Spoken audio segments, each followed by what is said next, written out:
Good morning from sunny Pretoria.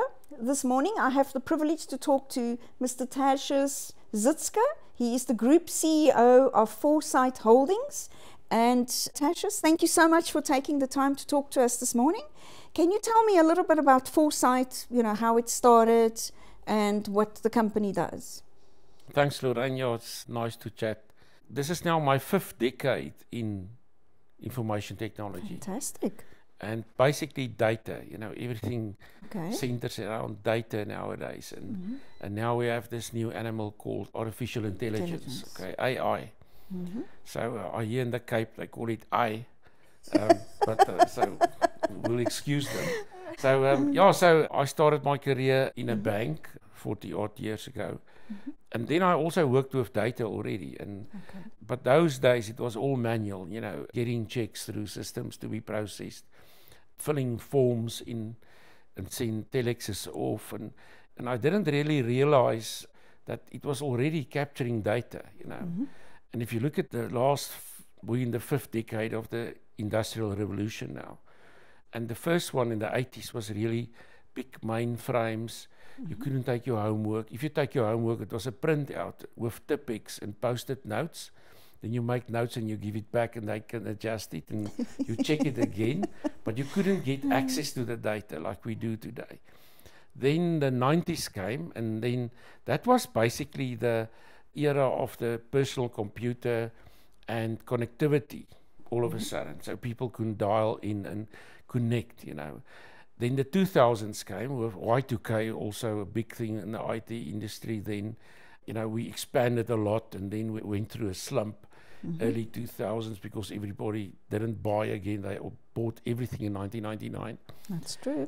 And the 2000s was really the internet explosion. So that was the start of the cloud, basically, where everything went internet, trading on the web and whatever.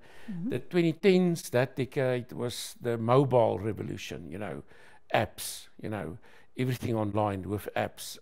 And then the 2020s, everybody said it's the decade of automation, and there was a big focus more on atomic cars and stuff like that, But then COVID came in 2020, and that turned our industry into the automation of processes around people. Because people were unplugged from their jobs. Hybrid working came. They were at home, We had this, I still say COVID was the best salesperson ever for the IT industry. Okay, it turned everything around. The development, I think Microsoft once said they did 17 years of future developments in 1 year. Wow. And today the term is, let me Teams you, So that's not, let me put up a meeting, It's, I will Teams you, and that's it. So we really specialize now today in data, and it's the process around people. And they say data is the oil of the new economy. That was now in the latter part of the 2010s.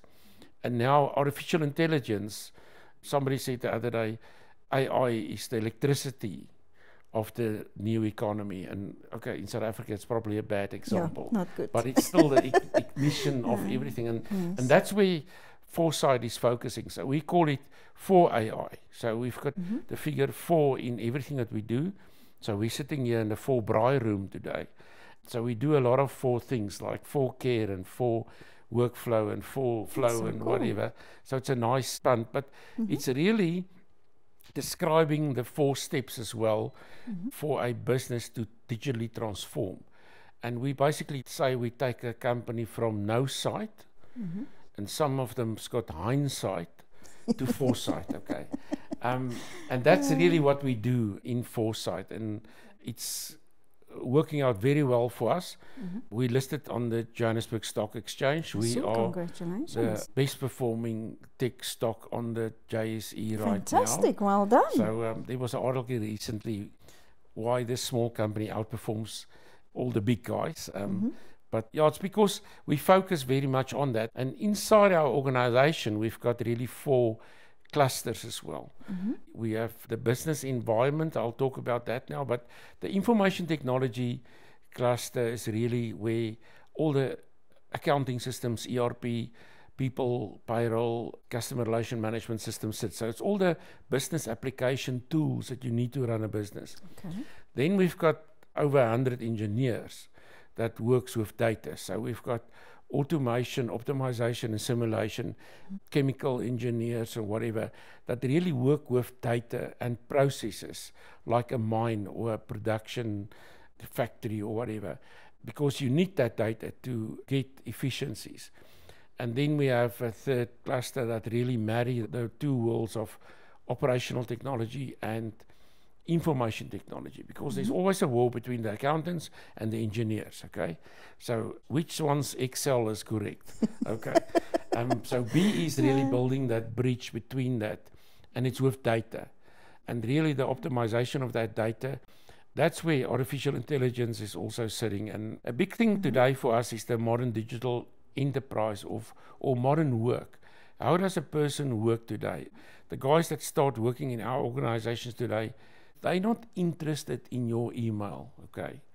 They want an app that will just give them a decision or a recommendation on what to do. It's crazy. And that's where business is going. So that's where Foresight really focuses, that we are building the processes around business processes, you know, with the assistance of artificial intelligence.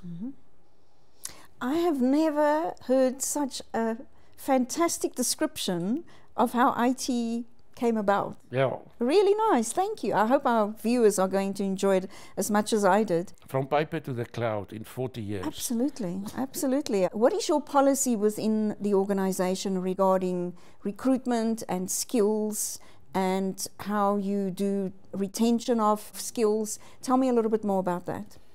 The big thing for people, for us today, is to get those people with the right attitude of the future. With this new technology in business, that is our new future. And this is where we recruit people, is people that really interested into that technology leap, but on a business side. Absolutely. So we recently did, at CompTIA, we did some research around hiring trends globally. And it's exactly what you said. Most companies are saying skills is one small part. I can teach people things, but it's about the individual. It's about the attitude of the individual. It's that person that has the ability to want to do things, to want to learn more, to want to move forward, not waiting for somebody to tell them to do it. So they're all saying skills is one thing, but we want somebody that's going to fit our company culture. Yeah. I think the best thing is a person that's not afraid to try new things. And the young people are not afraid to do that. They are not afraid. They will log in anywhere. If there's a login, they will log in. I think a thing that's good about the youngsters is they can fail. They fail a lot. Don't have a problem with that. Yeah, but then it's progression failure. Get up so and they fail learn from it. When you recruit, do you use any assessments at all? Yeah, we cover all the aspects of business, okay? So every year when we recruit, we've got an internship every January with graduates, and we put them through a 4-week training academy, you know, where we learn them Excel again, you know, business Excel, not play Excel or university. I wonder which one I have now. So, but then you start seeing that this is a people person, or this is a technical guy, you know. This is a developer that can sit in a corner and develop all day, you know. Or this is a accounting, this is a data analyst type person, you know. This guy thinks he's an accountant, but he's a salesman. You know, we will add you the University of Life. So you need to come in here with the academic knowledge of accounting, for instance, or engineering, and then we will walk the road with you. Because it takes 3 years for an IT professional to be really good at what he's doing. 3 years. Then you'll be at a level that you can really start excelling. Most people don't know where they should be. So a lot of us, I mean, you worked at the bank, I worked at the bank, you were in accounting. I was also in accounting, and I did internal auditing. And at some point I went into marketing and sales, and here we are. So people don't know when they start. So I think it's absolutely fantastic that you have that process where you help place them at the beginning, because that's very rare. Yeah. You know, most of the time you follow a career and you're, oh, I don't really like this, let me try something else, or it just happens. What advice would you give young people? Not everybody has access to go to university. Yeah. So we deal at CompTIA a lot with young people who don't have that privilege to go to university, and they do some of our certifications and then go on to have good careers. What would you say to those young people? How would you say they should get into IT? I think the private colleges, I think they do way better training in information technology than the university degrees. So they do more practical work, Yes. especially for things like developers, So it's just a fact, that those guys fit in very quickly. Yes. I mean, you can go and study that 4 years, but then by the time that you get here, the guy that started here with a grade 12 and started developing immediately, he will be way ahead of that guy then. The eagerness of the young people to learn in South Africa is just tremendous, like Trump would have said. But it's they want to learn. They don't want to blame the past for their future. And that's the biggest asset that we have in South Africa, is all these young people. And they should actually put an age restriction on Parliament. And I think it should be 40. That sounds like a good idea to me. Tertius, it's been absolutely fantastic talking to you. I've learned a lot, and I really appreciate you taking the time to talk to us. Thank you so much once again for hosting us here today. This is lekker. Especially sitting here in the braai room. Unfortunately, I came too early for that, didn't I? And that concludes our discussion with Tertius Zitske. He is the Group CEO of Foresight Holdings. And I think there's some amazing advice that Tertius has given us in his chat with us today. I hope you find it as valuable as I did. Thank you very much for watching. Bye.